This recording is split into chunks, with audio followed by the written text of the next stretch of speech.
Welcome to the E-Commerce Momentum Podcast, where we focus on the people, the products, and the process of e-commerce selling today. Here's your host, Stephen Peterson. Welcome back to E-Commerce Momentum Podcast. This is episode 010, number 10, Chris Bond, or Bond, Chris Bond, as he likes to say. I think this is one of the cooler segments that I've done because, I just imagine this. Tall guy, long blonde hair, with a little ponytail, riding in this big Escalade with big trailer jacked up, cruising down the road, as I like to see the Bob Seger, turn the page cranked up, just going, and you could see the sun setting. And that's the way I envision Chris's life as he heads out from rural Nebraska, sometimes up to 700 miles to buy in different communities. What's cool in this segment is Chris walks you through his steps. He talks about, couch surfing. He talks about camping. He talks about following his family, then pulling the truck over, parking it, and spending the day with them, and how he can just do that as he chooses. I just think that lifestyle business is really what you really should be striving for. Money's great, but lifestyle's a lot better. And it's not just a business lifestyle, it's a lifestyle. It's your overall lifestyle. It's the health of your family and friends. And it's just such a cool thing. Couch surfing, to see people he hasn't seen in years, and he gets to hang out with them while cutting back on costs. I just think it's a great interview with a great guy, and it just really, I get jazzed thinking about it. So let's get into the podcast. All right, welcome back to the E-Commerce Momentum Podcast, and really excited tonight to be talking to a gentleman who really has taken rural area traveltage to, I think, a new level. He's really taken it and made it a science. Well, welcome tonight to Chris Bond. Welcome, Chris. Hello. How are you doing, Stephen? I am so well. I really am. And, in all honesty, this is a do-over for Chris and I, because my recording didn't work last time we did this. So now the questions are just going to be that much better, Chris. That's really what it takes. That was all practice. This is practice, yeah. So we are going to spend some time talking about traveltage, because I still think that one of the excuses that I hear from people is, I don't know where to buy, I don't have places close to me, and blah, blah, blah, blah, blah. Well, you're in the middle of nowhere, so we're going to get to that in a minute. But let's just get back and let people know who you are and a little bit about yourself and your family. Okay. Name's Chris Bond. I've been selling online since 2003. Started out on eBay. Started out going to auctions, buying dollar boxes, sifting through the junk, finding the little treasures. Moved up to thrift stores, garage sales, and then found a little niche in books.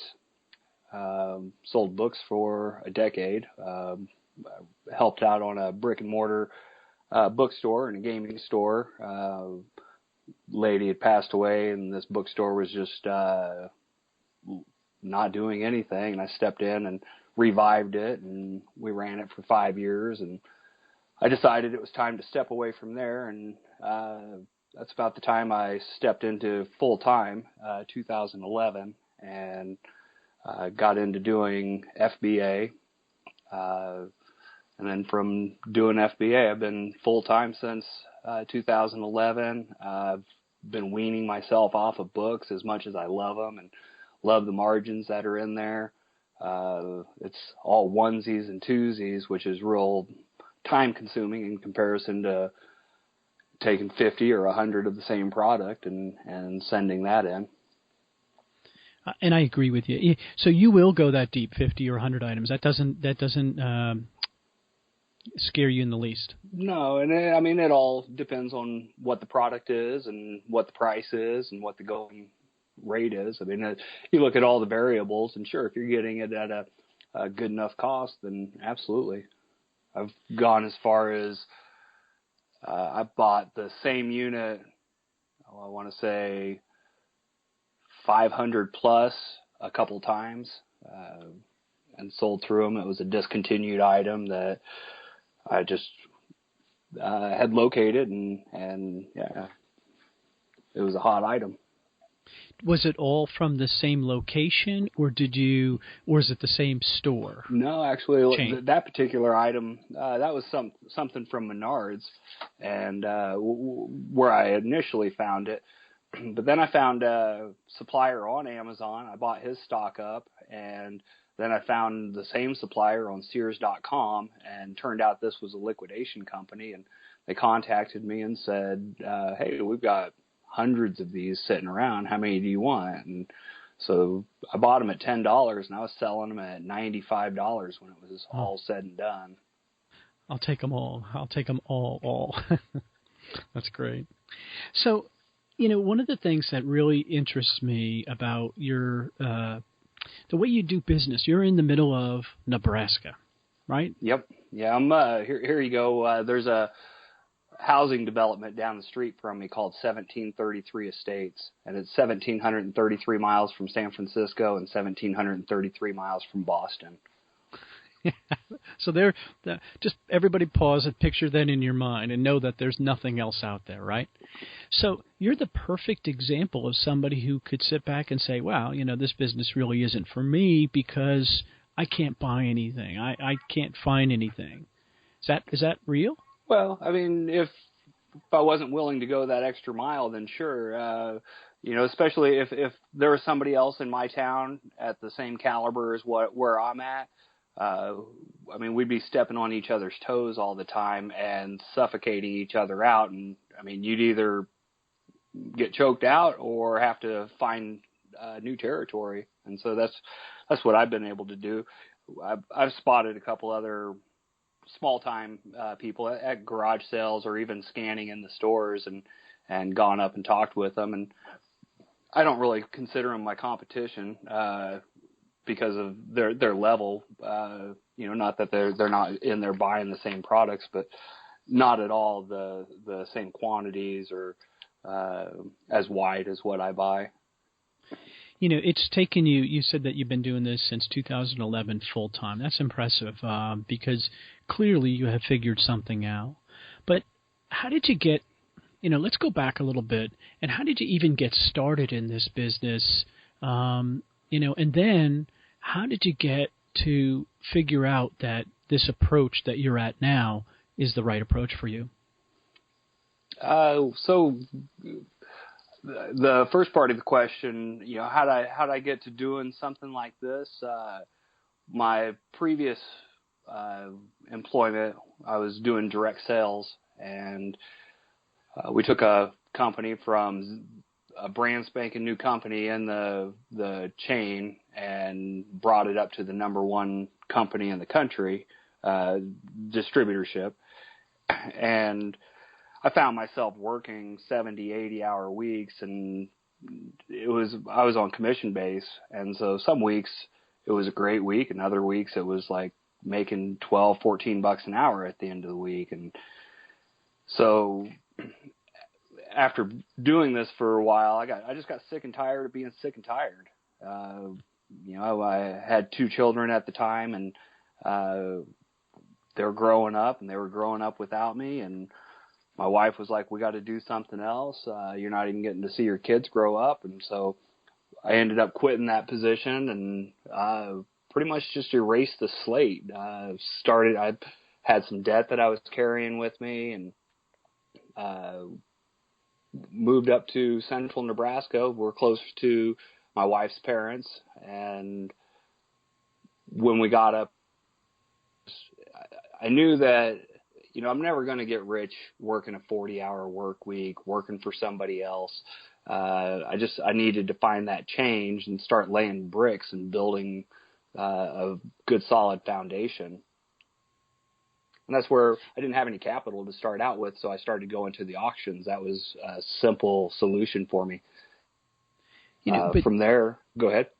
Well, it just gets to me that you had the guts to pull back and say, you know what, I don't like this direction that I'm going in.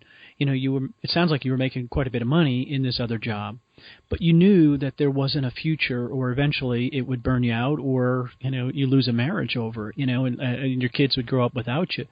I just think it's very impressive to be able to make that decision. As a man, it's a very uncomfortable decision to make, right? Because, you on top of your game there for a bit, and to be able to pull back and say, you know what, this isn't it. And I applaud you for that, because I just think a lot of people are, chasing something because they probably were told to, or they got to go for money. Everything's about money, and it doesn't sound like you have that relationship with your wife and that. That's really impressive. Yeah, I mean, money's definitely something I chase. Got 4 mouths to feed, or 4 children to feed, and my wife, so that's definitely on my mind. But yeah, I mean, I'm in a corporate ladder, and showing up for a job 5 days a week, 6 days a week, 7 days a week. At this point in my life, I mean, I wake up and if I don't want to do anything for the day, for listing or FBA, I can step away from it, and there's still momentum behind it, and I'm still generating an income from energy that I put into it previously. Do you know? So you're at a level, and you talked about that momentum, because that's something that jumped in my mind when I was listening to you. How long did it take you to build to the level that you're at now? I mean, for 4 years, you haven't been at this level all 4 years, have you? No, and I had a real solid foundation with books. When I started my transition from being a book dealer, which I went immediately into sending those items into FBA. When I went from doing that to doing more retail arbitrage, I was still making, call it $100, $200 of profit a day from books that I bought at book sales, garage sales, thrift stores. I've still got hundreds of books that I need to sift through and make my decisions of, does this go into Amazon or pitch it to the side and sell it secondhand or just scrap it. So yeah, I had a decent foundation, and when I went from like not working for anybody else, like the way I don't work for anybody else now is I just tell them they can't afford me, and they're like, no, really? Well, how much do you charge? And I'm like, I mean, $100 an hour, and they're like, oh, you got to be kidding me. And so nobody will hire me anymore, which is great. I don't want to do their work anyhow.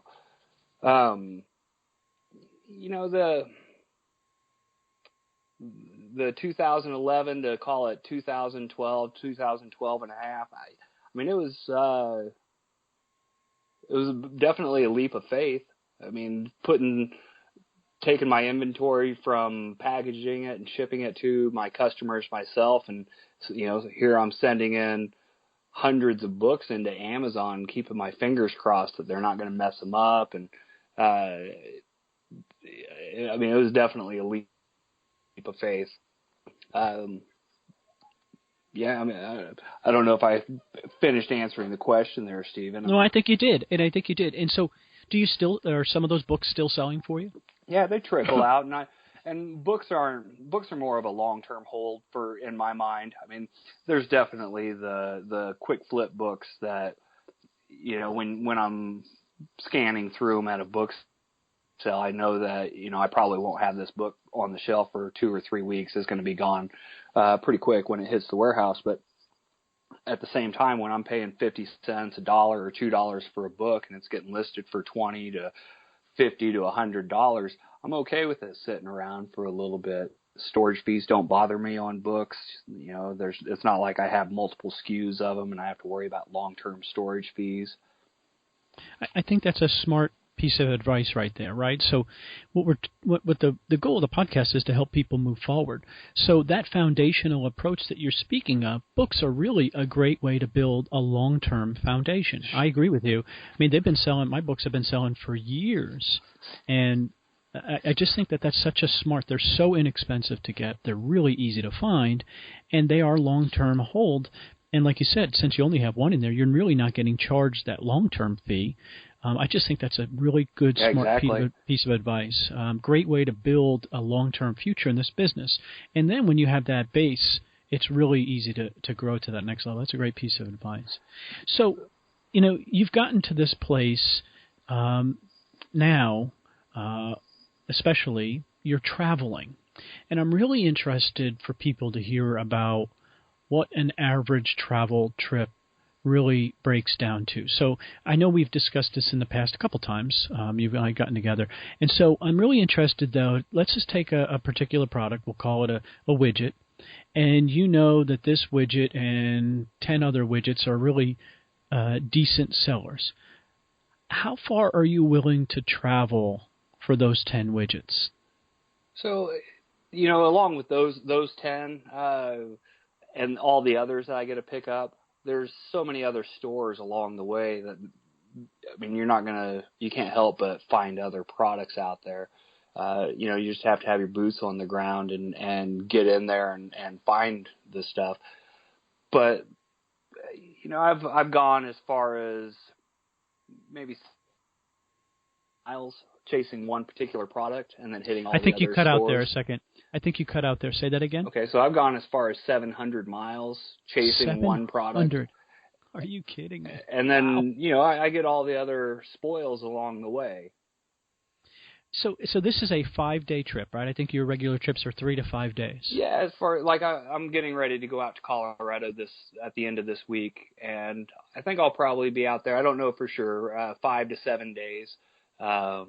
We're going out with the entire family's coming out. We have a children's camp out up in the Rockies, and it's a summer camp style. And so while taking the family out there, I'll drive a second vehicle with my trailer and be sourcing the entire time. Now, are the stores planned right now? For a route like this, from here to Colorado, I'm going to hit the exact same stores that I always hit. There's only a select few in any given town. I'll have a farm and tractor store every 50 miles, and there's 1, 2, 3 Walmarts west of me by the time and until I hit Colorado. No, 4. And so I'll hit each of these towns only has 2 or 3 places for me to really stop in and buy anything. And then when I get into civilization, call it Greeley, Fort Collins, Loveland, Denver, then it's just like, waking up in a big city and, I'm going to go hit the northwest side of town or the southeast side of town. Do you know what you're going to buy? So you're going to Farm and Tractor. You have an idea of what you're going to buy, or are you going in and scanning? I go in and scan. Okay. And then once when you're talking about how far am I willing to chase something, when I get on the trail of something, then it's just a matter I'm running in and picking stuff up. And I still scan the other stuff around, and that's pretty cool that what happens is it all starts compounding as I'm going. I keep finding more and more of the same items at the same prices that are, great sales rank and good return. And so the next time I go into the same type of store, I might be adding 1 or 2 more items to the, just go grab it. We don't have to scan it. I'd probably be running into that next store. I just know how that feeling is, and I just think that I'd probably be running as fast as I could. It's a long day, and running's about the last thing that I want to do. I'm looking at the scooter at the end of the night. Yeah, that'd be neat to have. So you're bringing them back to your vehicle. Are you doing any kind of sorting in the vehicle at that point? No. To make it? No? So you're just putting them in wherever you can fit? Well, so in my trailer, the way I pack it is I take the large Home Depot boxes, and I go ahead and pre-assemble about 18 of them before I leave town. And when we're filling the boxes up, we try to get like things next to like things, but we just know that it's not going to happen. So we just play some Tetris and fill a box up where it's mostly full. It's not cramming stuff. I'm not trying to damage any of the items. Put the big square stuff on the bottom. And then when it gets to the full level, I just throw a short piece of tape on it, lock it down, and we start assembling more boxes and just start stacking right on top of that. And you're bringing a helper with you, right, when you're doing this generally? Yeah, most time when I'm out for a few days, then I'm going out with at least one other person. Is that person buying alongside of you, or are they running stuff and just you're giving them saying, hey, go find this and find this and find this, or are they scanning too? He has a scanner, and so yeah, he's helping out scan, and typically, like when we get to the register, like this is something I was thinking about the other day, like what's my position at the register? You know, what's your position? Mine's to watch and make sure that all the prices ring up right, and you know, so like I snag, if I clear a shelf of something clearance, then I'm grabbing the tag when I clear it off, and then if it doesn't ring up right, I hand them the tag and say, here it is. And so while I'm watching that, my helper's putting everything on the conveyor, and then when everything's been rang up, I'm paying, and he's already out the door with the 1 or 5 carts he's pushing out. And by the time I've paid and get out to the trailer, in most cases, 1 or 2 carts are already loaded up in the trailer. So by the time I get out, it's just get in the driver's seat and start driving again, which makes it great. Yeah, that's a great tip. A couple of great tips in there. First off, clearing the shelf, take the tag with you, right? That's common sense because it's a clearance item. It's not like they're going to replenish it, right? So that's a great move, great non-rookie move, right, for anybody who's new. And the other thing about that, just sorry to cut in, but the other thing about that is if it rings up wrong, then the manager or the customer service rep or whomever it may be is like, we'll just send somebody back there and check the price. And it's like, well, you're going to have a hard time finding it because I cleared the shelf off. Right. And that's happened so many times. It's happened. It's happened to me. And so it just makes perfect sense to do that.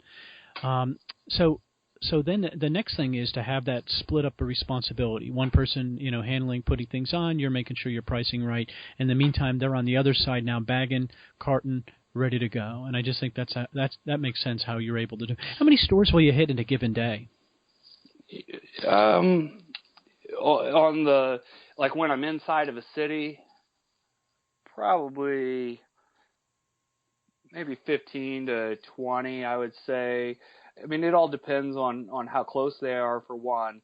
But, say I'm in Kansas City or Denver or something, a typical store, especially if we're picking a fair amount of stuff, is going to take us about an hour to go through and check out. Okay, so an hour to go through, check out per store, and then you have to drive to the next one. Do you use any software to map out the stores in advance, or you just know the route now that you've been doing it so many times? Yeah, I know the route for, but even if I get in a fresh city that I don't know, I typically just ask my iPhone, find Walmart, and, I'll zoom out and see the grid of the Walmarts around, and I'm going to Walmart's and I'm not finding anything, 3 Walmarts in a row, then I'm going to just shift my direction. And like what I like to do is find Kohl's. And then when I find Kohl's, you got an office store right there. You've got Targets in a general vicinity most times, TJ Maxx, Marshalls, Ross. You got a big cluster when you find a certain store like Kohl's because that's their business model of being in that type of strip mall. So in a given day, you might not only, I guess if you're on a hot product, you would stay in Walmart, but you might do a Walmart, Target, Kohl's, Office Max, TJ Maxx, all those in a given day? Or do you, if you're in an area, do you hit all the Walmarts first and then you hit all the Targets, then you hit, how does it generally work? Well, so yeah, if I'm dropping in a big city and I'm familiar with all of it, if I'm primarily hitting Walmarts, but I'm driving by a Target, you bet I'm going to pull in that Target. If I hit 3 Targets and I don't pull anything out that's really, nothing shocking in it, then the next Target that I see, I'll go ahead and skip. Do you have it's something else that comes to mind is that, you got a guy you're paying for plus yourself and you got costs on the road, right? So you're on the hook already.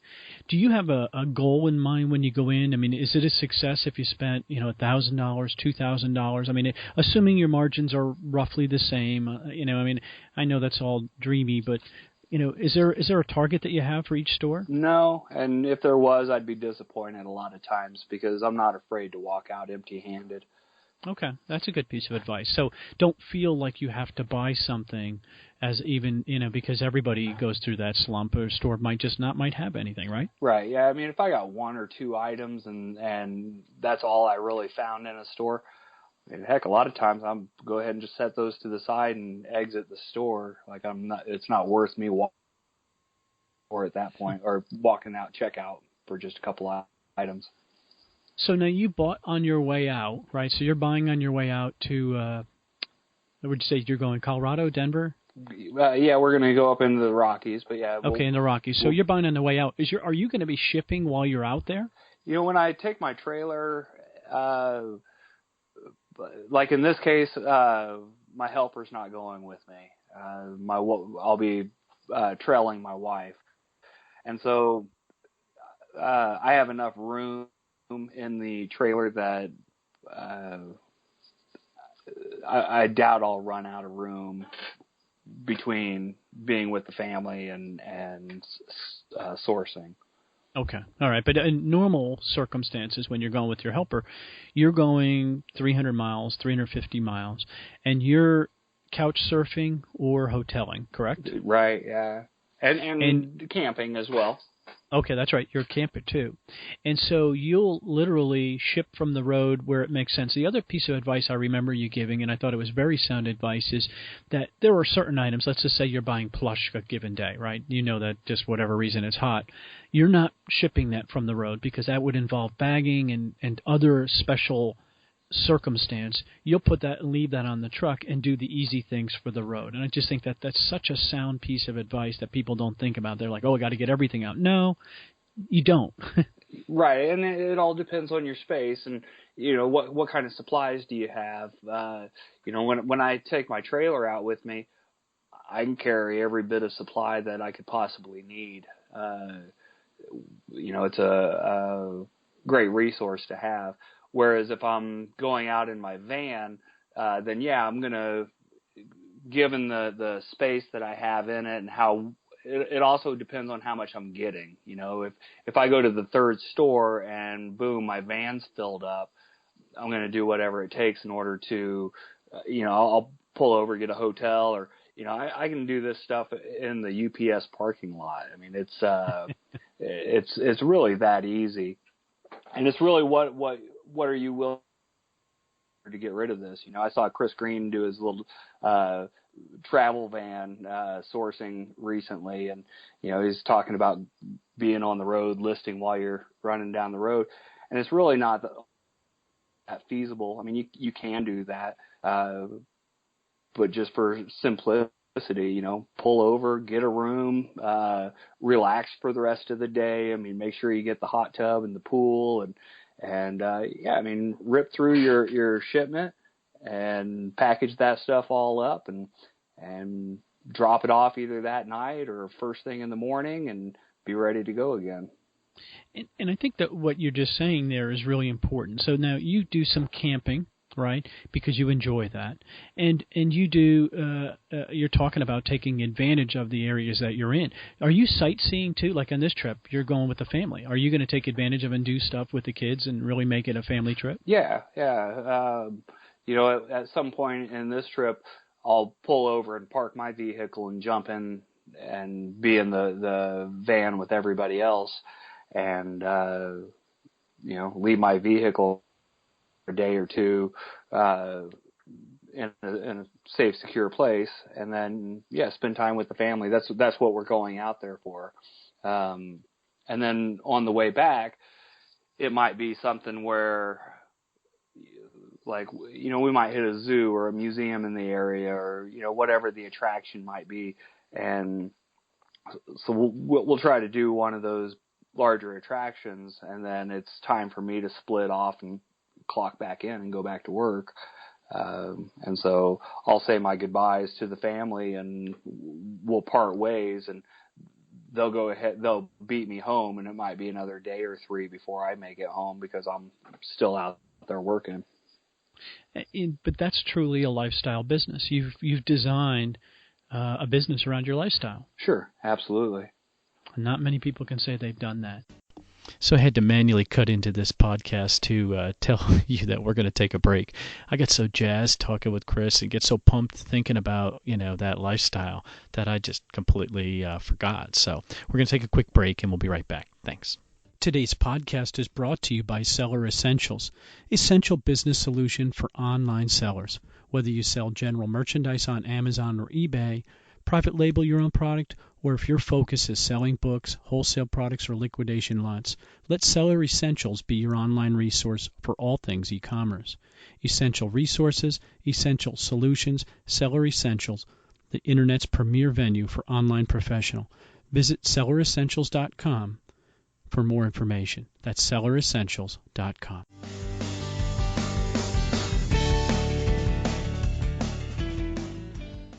All right, so before we jump in the last part of the podcast, I want you to make sure that you pay attention here because Chris is a pretty smart dude.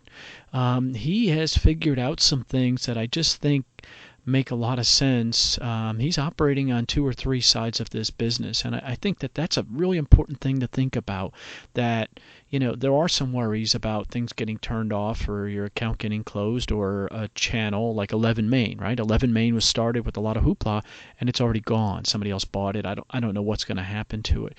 Now Jet launched a couple days ago. We'll see where that goes. But, those things happen. Your business can change tomorrow. So having multiple sources of income is a smart move. And this whole segment, Chris is going to talk about several that he's involved in and several groups that he's helped form and how he's able to make a go of it. So I think this is going to be great information for you. Let's get back into the podcast. Now I'm going to transition into, you've gotten into the information business in a couple different ways. One, a Kmart group that you're in charge of. 2, you're a sourcer and an owner of The List. And 3, Online Selling Academy. Let's talk about each one individually. Okay. Kmart. Let's talk Kmart first. Tell me about what that is. All right. So I run a Facebook group. It's Kmart and Sears. We focus on the sales, clearance items, the Shop Your Way program. I also focus a lot on gas rewards. And, I've got really good at the Shop Your Way program just from doing retail arbitrage and online arbitrage. And so I'd come across a program, and it's like your own shopping assistant. And so people add me as their personal shopper, and they get access to this group. And I try to keep people up to date on sales and promotions, how to use coupons, how many points that you can use and roll over during a transaction to reduce your out-of-pocket. The gas rewards, I've been working the gas rewards. September will be 2 years, and since October, I've been able to keep my vehicle full, both my van and my Escalade, and then my wife's, and then we keep my in-laws' car full as well, and then there's still gas to go around every month. It's pretty neat. It's eliminated my fuel expense. And I don't think people understand this, right? In my opinion on this business, is that the margin, you can buy at a certain place and you're going to get to a certain margin. What eats into the net margin are those, you're traveling 700 miles. And you're driving an Escalade pulling a trailer that gets heavier as it goes along, so your gas mileage can't be very impressive. When you can take and eliminate or greatly reduce those expenses, that's how you take and really squeeze a margin. Everybody's like, oh, how can they do it? I can't do it. Well, because you're not looking at it from both angles. You do have to make money on the purchase, and you do need to make money, but you also have to remember you're going to have this overhead. And if you can get that overhead as low as possible, you will have really great success. And I think it sounds like you've done a great job with that. Exactly. And, it's all those expenses when you're traveling around. There's hotel fees. That's why I like to do couch surfing. I run a couch surfing coalition for resellers group on Facebook. And it's just something, if people are running around the country, they can we can use it in order to meet up. We can, have lunch, source with each other, or possibly find a place to stay. And if you can't, necessarily offer a place to stay, maybe you know the right hotels or the campgrounds or, the local places that you could turn other people onto. And so I've got old friends that I've been able to hook up with. I've also, there's a lot of my family along the routes that I travel. And so, I call it couch surfing. Most of the time I get a bed, and it's real nice. And I'll process my inventory while I'm there at that, whatever place that is. That's great. You have automatic helpers. And in the last thing on the Kmart group, I'm a member, and the notifications of great deals are amazing. I'm probably getting 20 or 30 a day, it seems like, forever. Just, hey, these tools are down to this price. It just seems to be so much information you're pumping out to the members. Yeah, I try, and it's one of those things where I try to offer, free information, and hopefully something positive comes out of all of it. Yeah, that's great. So you're also, not that you don't have enough to do, you are one of the founders of The List, right, which is a group that has 100 clients that you personally source and give out leads, correct? Correct. Yeah, Curtis Batdorf invited me in at middle of December. He actually... When they got a hold of me and asked me if I was interested in being a part of something, I had no idea, what the phone call was going to entail. And when I was told what we were going to be doing, we're going to be sourcing product for, 100 other resellers. One, it was going to be a big challenge for us. Can we do this? And it's not that I didn't think we couldn't do it, but, it really made me think about upping my game and what we're going to offer to our clients. So the beginning of January, we launched the group, The List. And like Stephen said, it's 100 member cap. We tell you we're going to put out 50 IOs a week, and that'd be nice if that was true, but in reality, we're putting out anywhere from 70 to 80 IOs. IO is an inventory opportunity, and these are both in-store and online. They're available at major retailers. It's not something that's a regional type of item. Our margins that we have, we have the criteria for a posting is a minimum of $5 return and a $5 profit and a 40% return. And most all of our IOs that we've put out are in the top 1% of any given category. We deal with gated categories. It's just been a phenomenal experience for all of us. I've heard the phrase authentic because you guys guarantee that these leads are coming from you. You're not outsourcing them. These aren't VAs in the Philippines or somewhere else. These are you. You're finding your portion. David's finding his, Randy's finding his, and Curtis is finding his, correct? Exactly. And when one of those is posted, it's posted by us, so you know exactly who found it. And if there was anything, more details or why'd you choose this? We have a support group that we can discuss certain inventory opportunities in. Right. And so that people can call you out and say, hey, Chris, you said this was going to happen. This wasn't there, or I didn't find it at that because this is what they're doing, right? Exactly. That's cool. And so that's now led into this newest, again, busiest guy. You want to get something done, give it to a busy guy, right? You guys now have this group called Online Sellers Academy. Give me a brief description of what that is.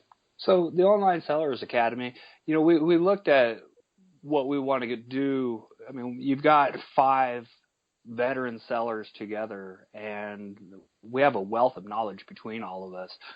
And how is it that we can give back to the community? I've read my fair share of forums and discussion boards and questions and answers and other Facebook groups, and listened to the podcasts and the Spreecast and old FBA radio, and all these places that we were able to gain this information from in the past, at this point of our lives, we decided that it's time for us to give back to the community.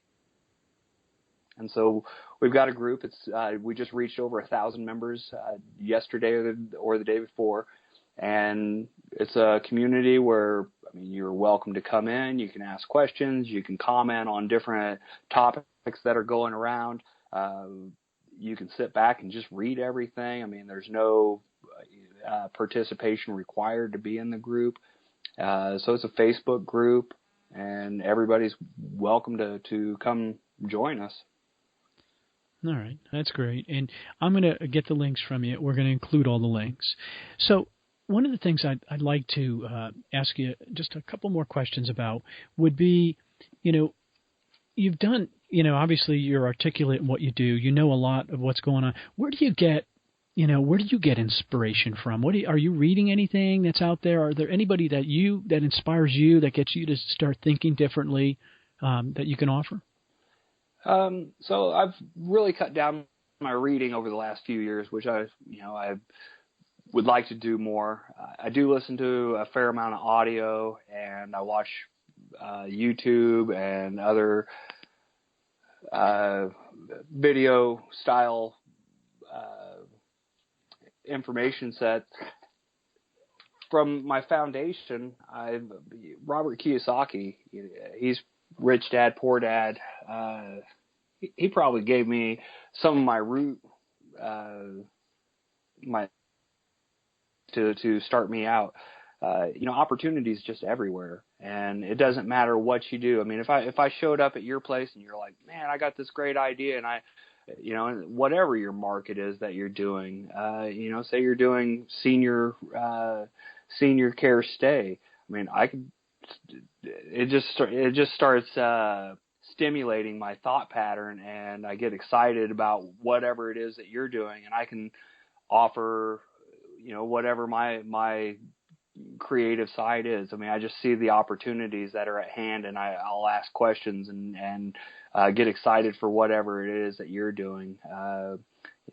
Once again, it's opportunity. It's just all around us. It doesn't matter if we're selling Schwinn bicycles and just, buying and flipping Schwinns, or Xboxes, or, you're a construction worker and trying to find work. Whatever it is that you're doing, it's really just all around you, and all you have to do is take the initiative and be willing to do what your competition isn't.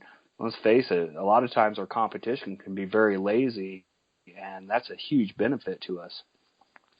Do what your competition is. Great. You ever read the book Acres of Diamonds? Acres of Diamonds basically shows you're 3 inches or 3 feet from the gold vein, and you give up and you chase something else. Sure. It talks about right where you are. The opportunity really does exist right where you are. You just have to be willing to work at it. I think that's great advice.